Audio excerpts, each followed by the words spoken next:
जय Hind everyone, welcome back to our channel. तो हम लोग 10th क्लास एनसीईआरटी का साइंस पढ़ रहे हैं और हम लोगों ने 10th क्लास एनसीईआरटी से चैप्टर 1 नंबर फर्स्ट पूरा का पूरा कवर कर लिया, जिसका नाम था केमिकल इक्वेशन एंड रिएक्शंस। उसके 6 लेक्चर्स हैं, आप जाकर देख सकते हैं, लिंक डिस्क्रिप्शन में है और साथ ही साथ पूरी प्लेलिस्ट का भी लिंक डिस्क्रिप्शन में है। और जो एनसीईआरटी चैप्टर फर्स्ट के जो सॉल्यूशन थे केमिकल इक्वेशन और रिएक्शन के, वो सॉल्यूशंस भी मैंने करा दिए एनसीईआरटी के एक्सरसाइजेस में और आपको पीडीएफ भी प्रोवाइड कर दी थी। उसकी पीडीएफ आपको उसके रिस्पेक्टिव लेक्चर में मिल जाएगी। साथ ही साथ आप कोई भी लेक्चर खोल के देखेंगे तो वहां पर उसकी पीडीएफ अवेलेबल होगी एनसीईआरटी सॉल्यूशन। तो आज जो हमारा चैप्टर होने वाला है वो होने वाला चैप्टर नंबर 2। उसका नाम है एसिड बेसिस एंड सॉल्ट। ठीक है, तो जैसे कि हम अभी तक करते आए हैं कि हम एनसीईआरटी से पहले पूरा एनसीईआरटी पढ़ने से पहले पूरा बेसिक समझते हैं और फिर एनसीईआरटी की लाइन बाय लाइन पढ़ते हैं और उनमें जो बातें लिखी हुई है उन्हें अच्छे से समझने की कोशिश करते हैं। ठीक है, तो चलो शुरू करते हैं।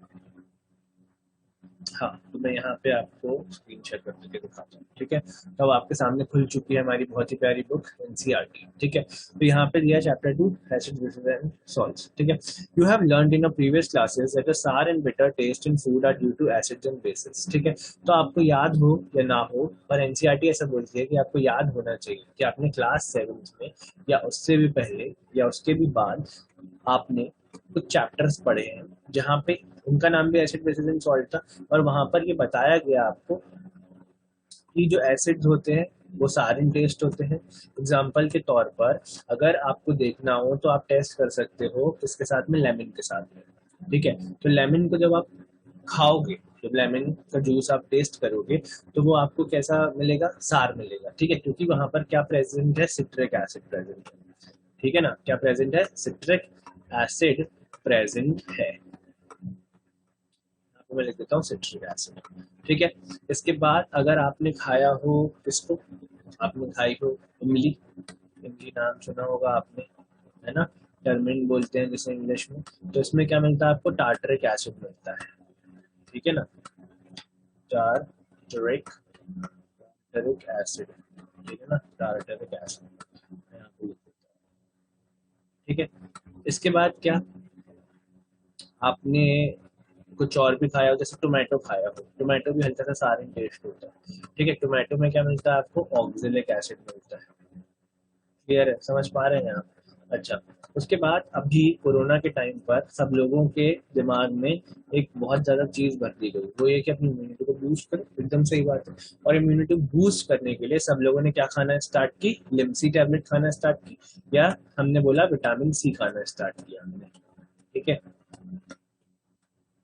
विटामिन विटामिन सी खाना स्टार्ट किया। तो आप जानते हैं विटामिन सी भी कैसा लगता है आपको, खट्टा लगता है। और vitamin C is also an acid. कौन सा एसिड होता है वो, एस्कॉर्बिक एसिड। विटामिन सी का जो केमिकल नेम है वो क्या है, एस्कॉर्बिक एसिड। तो यहाँ से इतने सारे एग्जांपल से आप समझ गए होंगे कि भैया जो भी खट्टा होता है ये मतलब कैरेक्टरिस्टिक है किसकी, एसिड। क्लियर है। उसके बाद हम बात कर लेते हैं बेसिस के बारे में। तो बेसिस जो रहते हैं वो बिटर होते हैं टेस्ट में। ठीक है, जैसे अगर आप बेकिंग सोडा को टेस्ट करें, ठीक है, तो उसका फॉर्मूला क्या होता है, NaHCO3, है ना, अभी आप इसमें पढ़ोगे तो वो भी कैसा मिलने वाला है आपको, बिटर मिलने वाला है टेस्ट में, बिटर यानी कड़वा। क्लियर है, ठीक है ना। तो बेसिस की खास बात क्या होती है, जैसे एसिड की खास बात क्या होती है कि वो सार होते हैं, बेसिस की खास बात क्या होती है कि वो बिटर होते हैं। ठीक है, बिटर होते हैं, कड़वे होते हैं, है ना। चलिए आगे चलते हैं अब हम लोग यहाँ पर। तो इतनी सारी चीजें आपको समझ में आ गई होंगी। आगे चला जाए अब, है ना। आगे क्या लिखा है आपके, anxiety present in them, if someone in the family suffering from a problem of acidity after eating which of the following would you suggest as a remedy, lemon juice, vinegar और बेकिंग सोडा सॉल्यूशन। ठीक है, अब जैसे यहाँ पर ये पता है आपको कहाँ दिया था, एक न्यूट्रलाइजेशन रिएक्शन आपको समझाई थी कि भैया जब एसिड और बेस रिएक्ट करेगा तब क्या बनेगा, एसिड प्लस बेस जब रिएक्ट करता है, ठीक है ना, तब क्या बनता है, तब बनता है सॉल्ट। ठीक है, और साथ में क्या बनता है, वाटर, H2O। ठीक है, this is what neutralization reaction. ठीक है, तो यहाँ से अगर किसी को एसिडिटी की प्रॉब्लम है, यानी उसके स्टमक में HCl ज्यादा रिलीज हो रहा है, तो आप उसको क्या दोगे? क्या लेमन जूस दोगे? तो बोलोगे सर लेमन जूस में तो खुद lemon juice is kind of acid, और अभी आपने नाम बताया था कि कौन सा एसिड है, वो तो सिट्रिक एसिड है, ठीक है ना, CITRAC। तो अब एसिड में और एसिड मिलाना है क्या? नहीं, हमें तो न्यूट्रलाइज कराना है, तो हम ये नहीं देंगे, मतलब लेमन जूस नहीं देंगे। फिर हम बात करते हैं विनेगर की। तो विनेगर क्या होता है? एसिटिक एसिड होता है। क्या होता है? एसिटिक एसिड, ठीक है ना, एसिटिक एसिड। एसिटिक एसिड का फॉर्मूला क्या होता है? CH3COOH। ये याद कर लीजिए, काफी इंपॉर्टेंट है, काम में आने वाला है, ठीक है, आपको बहुत जगह पर CH3COH।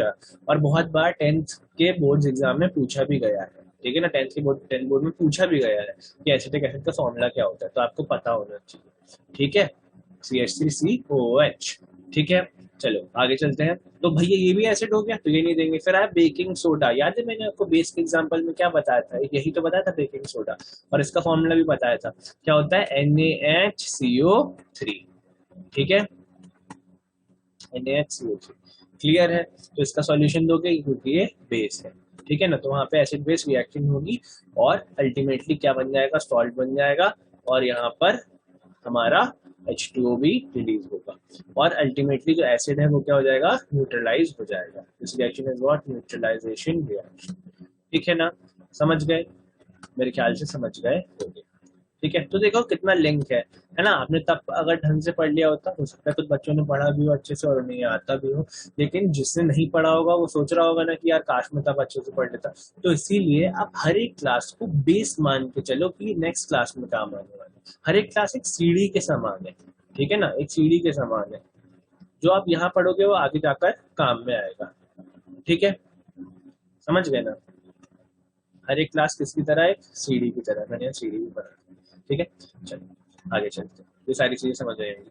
Which property did you think of while choosing the remedy? मतलब जब आपने सोचा कि मैं ये क्या दूंगा, तो आपने क्या सोचा कि भाई वो बेस होना चाहिए, एसिड के साथ किसका रिएक्शन? बेस का reaction. Surely you must have used your knowledge about the ability of acid and bases to nullifying each other's effect, ठीक है ना। और इसी को तो हमने क्या बोला था? न्यूट्रलाइजेशन रिएक्शन बोला था। recall how we tested sour and bitter substances without tasting them। तो याद है सार मतलब सार और बिटर सब्सटेंसेस को चेक करने के लिए हम लोग क्या यूज करते हैं? इंडिकेटर्स। कुल मिला के हम लोग एसिड बेस इंडिकेटर्स का यूज करते हैं, ठीक है। तो यहाँ पे आपको कहाँ तक ले जाना चाहते हैं? इंडिकेटर्स तक ले जाना चाहते हैं, ठीक है ना, इंडिकेटर्स तक ले जाना चाहते हैं, क्लियर है। जो ये बता दे, है ना, कि एसिड है या बेस है, ठीक है। You already know that acid are sour in taste and change the colour of blue litmus to red, ठीक है ना, कि भैया जो एसिड्स होते हैं वो क्या होते हैं? सार होते हैं टेस्ट में, हमें मालूम चला। और इनकी खास बात क्या होती है? ब्लू लिटमस को किस में बदल देते हैं? रेड लिटमस में, ठीक है ना। Where is bases are bitter and change the colour of the red litmus to blue, ठीक है। आपको याद है अच्छा लिटमस कहाँ से मिलता था हमको? याद है क्या? लिटमस के बारे में चीजें याद है ना? मेरे ख्याल से शायद ना हो, तो मैं आपको ये चीज एक बहुत ही अच्छे तरीके से समझाता हूँ, ठीक है। मेरे पास कुछ नोट्स हैं, है ना। नोट्स क्या है बेसिकली, अगर मैं आपसे बात कहूँ तो मेरे पास है NCERT क्लास 7 की, ठीक है। तो मैं आपको वहीं से ये एक्सप्लेन करूंगा कि भैया लिटमस क्या होता है, ठीक है ना। उनने वहां बता के छोड़ दिया था, ठीक है, लेकिन यहाँ पे पूछा है और यहाँ पे जिक्र आया है कि लिटमस क्या होता है, तो बिल्कुल हमें यहाँ पर बात इसके बारे में करनी चाहिए। लिटमस कहाँ से मिलता है, ठीक है। तो यहाँ पर हम स्क्रीन शेयर करते हैं, यहाँ पे ये आ गया, ठीक है ना। देखो यहाँ पे ये सारे नाम भी दिए कि एसिटिक एसिड कहाँ मिलता है? विनेगर में। फॉर्मिक एसिड एंटिस्टिंग में, ठीक है ना, मतलब चीटी काटी जलन होती है वो किसके कारण होती है? फॉर्मिक एसिड के कारण होती है, ठीक है ना। इसको हम एंटासिड भी बोलते हैं, एंटासिड नहीं। एंटासिड अलग चीज हो जाएगी, एंटासिड नहीं, समझना मेरी बात को, एंटासिड नहीं, एंट एसिड। क्या बोलेंगे आप? एंट एसिड, ठीक है ना। एंटासिड्स वो दवाइयाँ होती हैं जो एसिडिटी के पेशेंट्स को दी जाती है। और antacid is formic acid. Formic acid का फॉर्मूला क्या होता है? फॉर्मिक एसिड का फॉर्मूला यहाँ मैं लिख देता हूँ, that is HCOOH। HCOOH। Clear है? चलो, मेरे ख्याल से क्लियर होगा, है ना। अब यहाँ से देख लो नेचुरल इंडिकेटर, तो अपना यहाँ पर क्या है? Litmus, a natural dye. तो लिटमस क्या होता है? एक डाई होती है। The most commonly use natural indicator is litmus. It is extracted from lichens. कहाँ से इसको एक्सट्रैक्ट करते हैं? लाइकिन से। ठीक है ना। लाइकिन क्या है? लाइकिन एक सिम्बायोटिक रिलेशनशिप है। ठीक है, सिम्बायोटिक रिलेशनशिप है एल्गे और फंजाई के बीच की। ठीक है। सही से यहाँ पे मैं लिख नहीं पा रहा हूँ, बट आप सुन लो कि कोशिश कर लेते हैं एक बार और सुन भी लो कि क्या है basically? Like in symbiotic relationship है। ठीक है ना, सिम्बायोटिक रिलेशनशिप है इसकी एल्गे और फंजाई के बीच की। Symbiotic relationship between algae and fungi. ठीक है ना। तो वो कुछ केमिकल रिलीज करते हैं जिससे यहाँ पर क्या फॉर्म होता है? Lichen, litmus. क्या फॉर्म होता है? लिटमस। ठीक है। It is mauve. Mauve means purple colour का होता है इन डिस्टिल्ड वाटर। ठीक है, डिस्टिल्ड वाटर में से कलर पर्पल होता है। When added to an acidic solution, ये किस कलर का हो जाता है? एसिड में रेड कलर का हो जाएगा। और जब बेसिक में ऐड करोगे तो ब्लू कलर का हो जाएगा। देखो लिखा है, it is available in the form of solution और in the form of strips. दोनों में आता है, लिटमस पेपर के फॉर्म में भी आता है और लिटमस सॉल्यूशन के फॉर्म में भी आता है। जैसे हम क्या बोलते हैं? लिटमस पेपर बोलते हैं। It is available as red and blue paper. Clear है? दोनों में याद रखो, मतलब दोनों कलर में आता है, इसे याद रखना है। ठीक है ना, क्योंकि वही चेंज करता है कलर, तभी तो चेंज करेगा ना। तो क्या करेगा? ब्लू से रेड करेगा अगर एसिड में डुबाओगे तो, और रेड से ब्लू कर देगा अगर आप बेस में डुबाओगे तो। ठीक है, साथ में उसका सॉल्यूशन भी आता है। और ये सिम्बायोट किससे प्रोड्यूस हुआ? लाइकिन से एक्सट्रैक्ट होता है। ये लाइकिन एक केमिकल प्रोड्यूस करती है, दैट इज लिटमस। ठीक है, चलो। और लाइकिन क्या है मैंने बता दिया, symbiotic relationship between algae and fungi. ठीक है, अगर आपको सिम्बायोटिक रिलेशनशिप का मतलब नहीं पता तो मैं बता देता हूँ ना, एल्गे और फंगाई। सिम्बायोटिक रिलेशनशिप में क्या होता है? दो ऑर्गेनिज्म साथ में रहते हैं और दोनों एक दूसरे का भला करते हैं। ठीक है ना, एक शेल्टर देता है और दूसरा फूड प्रोवाइड करता है। ठीक है, एक शेल्टर देता है और दूसरा फूड प्रोवाइड करता है। ठीक है ना। और दूसरी जरूरी चीज ये देखो कुछ इस तरीके से, ये आपका लिटमस, ये देखो ब्लू लिटमस और रेड लिटमस। ठीक है। अच्छा, यहाँ से यहाँ पे आ जाओ जरा। यहाँ पर कुछ और चीजों का नाम है, बहुत इंपॉर्टेंट। जैसे लैक्टिक एसिड कहाँ देखने को मिलेगा? आपको कर्ड में देखने को मिलेगा। और यहाँ पर एक चीज ये भी याद रखनी है कि कर्ड कौन फॉर्म करता है? कर्ड किसकी मदद से फॉर्म होता है? लैब की मदद से। लैब बोले तो लैक्टोबैसिलस बैक्टीरिया। ठीक है ना। ऑक्सिलिक एसिड यहाँ पर स्पिनच में भी मिलेगा और आपको टोमेटो में भी मिलेगा। ठीक है, tomato as well as spinach. Clear है? फिर है एस्कॉर्बिक एसिड, बात हो गई हमारी विटामिन सी, आंवला और सिट्रस फ्रूट में मिलता है। सिट्रस फ्रूट यानी खट्टे फ्रूट जो होते हैं। फिर है टार्टरिक एसिड, यहाँ पे क्या है हमारा? Tamarind, grapes, unripe mangoes. Unripe mango समझते हैं ना, अधपके आम जिसे हम कैरी बोलते हैं, जिसका अचार डलता है, खट्टा होता है ना वो, इसीलिए होता है। क्यों होता है? क्योंकि वहां पे क्या प्रेजेंट है? टार्टरिक एसिड प्रेजेंट है। क्लियर है? देखो यहाँ पे है ये ऑल मेंशन्ड अबाउट नेचर।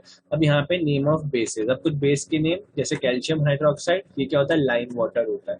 ठीक है ना। लास्ट लेक्चर में हमने खूब पढ़ा है, मतलब लास्ट चैप्टर में हमने खूब पढ़ा इसके बारे में। क्या था? CaOH whole twice. ठीक है ना, कैल्शियम हाइड्रोक्साइड। फिर अमोनियम हाइड्रोक्साइड, इसको हम विंडो क्लीनर की तरह यूज करते हैं, दिस इज ऑल्सो बेस। ठीक है, ammonium hydroxide means NH4OH। NH4OH। ठीक है। फिर है सोडियम हाइड्रोक्साइड और पोटेशियम हाइड्रोक्साइड, इस सोप में यूज होता है। सोडियम हाइड्रोक्साइड बोले तो NaOH, है ना। Sodium hydroxide is what? NaOH। Potassium hydroxide is what? KOH। ठीक है। फिर आ जाता है मैग्नीशियम हाइड्रोक्साइड। मैग्नीशियम हाइड्रोक्साइड मतलब Mg OH होल ट्वाइस, ठीक है, इसे मिल्क ऑफ मैग्नीशिया बोलते हैं और इसका यूज एंटासिड दवाइयों में किया जाता है। एंटासिड दवाइयाँ अभी बताई थी मैंने, ऐसी मेडिसिन जो एसिडिटी को ठीक करने में उसकी रेमेडी की तरह काम करती है, ठीक है ना। चलो, now let's move on to 10th NCERT again, ठीक है। चलो, वो भी आपको अब दिख रही होगी 10th की एनसीईआरटी, मैं देख लेता हूँ एक बार। हाँ, 10th वाली, ठीक है।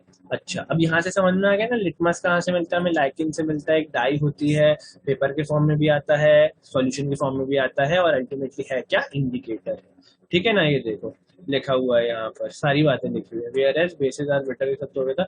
Litmus is a natural indicator, turmeric is another such indicator, ठीक है ना। टर्मरिक भी एक इंडिकेटर की तरह काम करता है। Have you notice that a stain of curry on a white cloth becomes reddish brown when soap which is basic in nature is scrubbed on it, ठीक है। मतलब अगर आप, जो हल्दी का दाग होता है जो कि किस कलर का होता है, येलो कलर का होता है ना, वो यहाँ पर रेडिश ब्राउन क्यों कन्वर्ट हो जाता है, क्योंकि वो रिएक्ट किया। कब रिएक्ट करा, जब जो कि बेसिक नेचर का सोप था उसने रिएक्ट करा किसके साथ में, उस हल्दी के साथ में। क्लियर है ना। It turns yellow again when the cloth is washed with plenty of water, और फिर से येलो हो जाएगा जब हम प्लेंटी ऑफ वाटर यूज करेंगे, बहुत सारे पानी के साथ उसको धो देंगे तो, ठीक है ना। You can also use synthetic indicator such as methyl orange and phenolphthalein, ठीक है ना, for test for laboratory for in laboratories to test for acid and bases, ठीक है। तो यहाँ से हमें समझ में आया कि इंडिकेटर्स दो तरीके के होते हैं, एक होते हैं आर्टिफिशियल इंडिकेटर, एक होते हैं नेचुरल इंडिकेटर। नेचुरल इंडिकेटर के दो एग्जांपल आपको क्या याद हो गए होंगे, मेरे हिसाब से दो एग्जांपल ये याद हो जाएंगे कि आपको क्या, हाँ, हमारा लिटमस और दूसरा turmeric.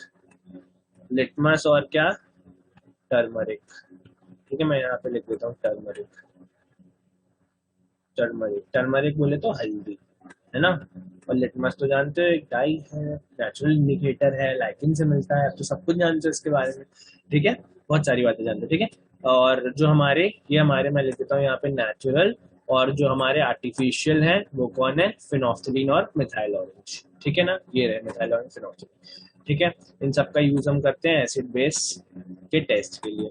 In this chapter, we shall study the reactions of acids and bases, how acids and bases cancel out each other's effects, and many more interesting things that we use and see in our daily life, in day-to-day life, ठीक है।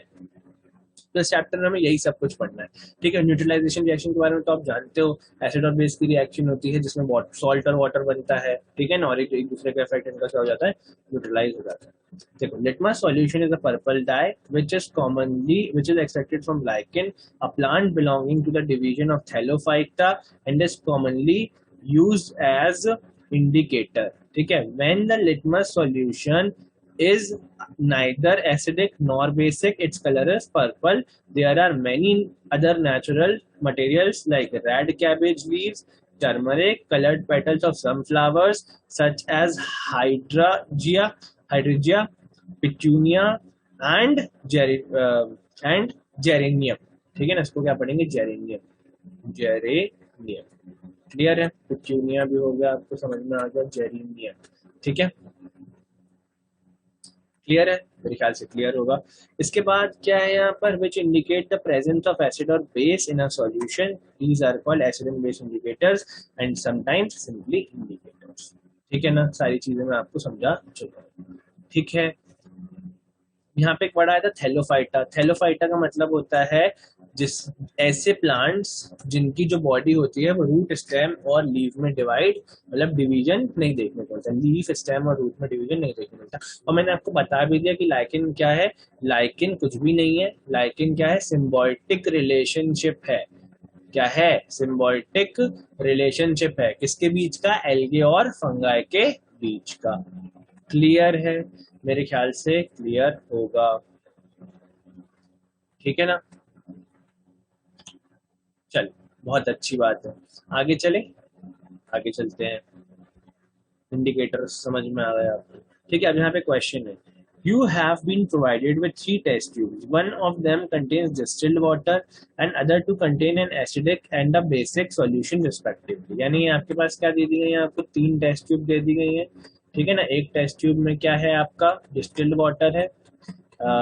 यहाँ पे मैं तीनों test tube बना रहा हूँ, ये एक टेस्ट ट्यूब, फिर दूसरी टेस्ट ट्यूब, और ये हो गई आपकी तीसरी टेस्ट ट्यूब। नाम दे दें 1 2 एंड 3, 1 2 एंड 3। ठीक है। यहाँ पर हमारे पास इसमें क्या है, डिस्टिल्ड वाटर है,